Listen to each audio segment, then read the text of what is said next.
Tapi orang yang ada kuasa kadang-kadang kan, dia cakap dia maki hamun orang, dia gelar orang budak hitam, sedangkan dia pun tak putih mana juga. Contohlah kan. Dia panggil orang budak hitam apa semua. Orang yang ada akhlak dia akan nilai. Saya ada seorang sahabat, dia ni dilantik menjadi AJK surau di tempat dia kan. Jadi masa dia masuk tu adalah seorang ustaz ni ahbash.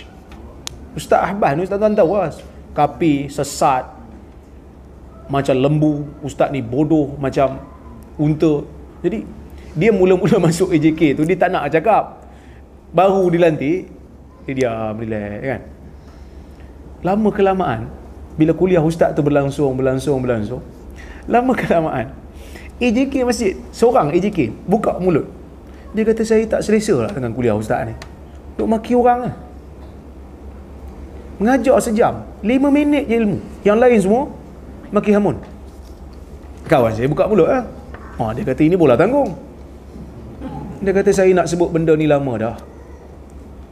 Saya pun rasa benda yang sama.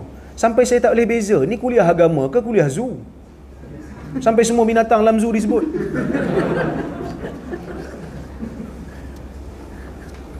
Dia orang tak nak buang lah ustaz, sebab takut ustaz tu mengamuk ke apa kan, takut jabatan ambil tindakan ke apa pada surau tu. Dia orang tak buang. Tapi dia orang buat macam mana?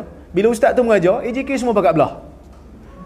Sebab mula-mula ustaz tu datang, sebab dia sentimen Wahabi ni, sentimen yang kuat. Jadi orang nak dengar Wahabi ni sesat tang mana.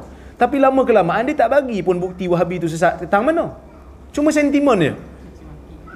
Cuma sentimen je, memecah belahkan masyarakat. Itu je. Dia tak bagi pun satu hujah yang konkret untuk kata sesat ataupun kafir. Maka lama kelamaan orang dengar maki hamun. Dia kata bukan, orang datang dengar kuliah, dia nak ilmu, dia nak amal untuk diri dia, bukan nak tahu ini sesat ke itu sesat. Lama-lama orang pun tak nak dengar. Jadi ustaz tu boleh bertahan sebab AJK tunggu. Lah kali AJK pun belah. Jadi bila ustaz tu nak kuliah, adalah 2 orang. 2 orang tu pun bukan sebab nak dengar sangat, sebab nak kunci pintu lepas ustaz balik.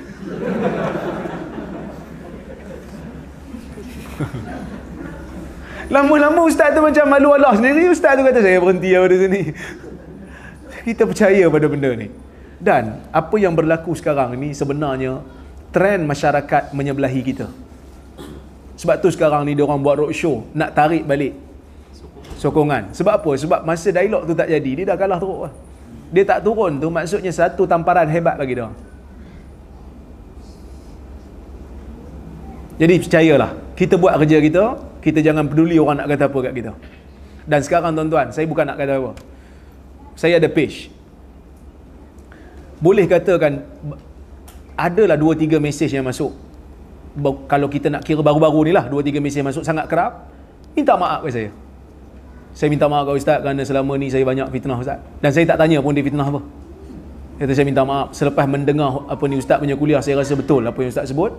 Ustaz taklah pemecah belah masyarakat. Ustaz tak macam mana yang orang cakap. Saya minta maaf. Saya kata saya maafkan. Teruskan belajar, saya kata. Dan masa tu kita urut dada lah, kita kata alhamdulillah, kerana Allah memberi hidayah kepada satu orang hamba disebabkan jalan kita. Yang maki hamun tu biarlah dia nak maki hamun. Kerana maki hamun dia menambahkan pahala kita. Ha?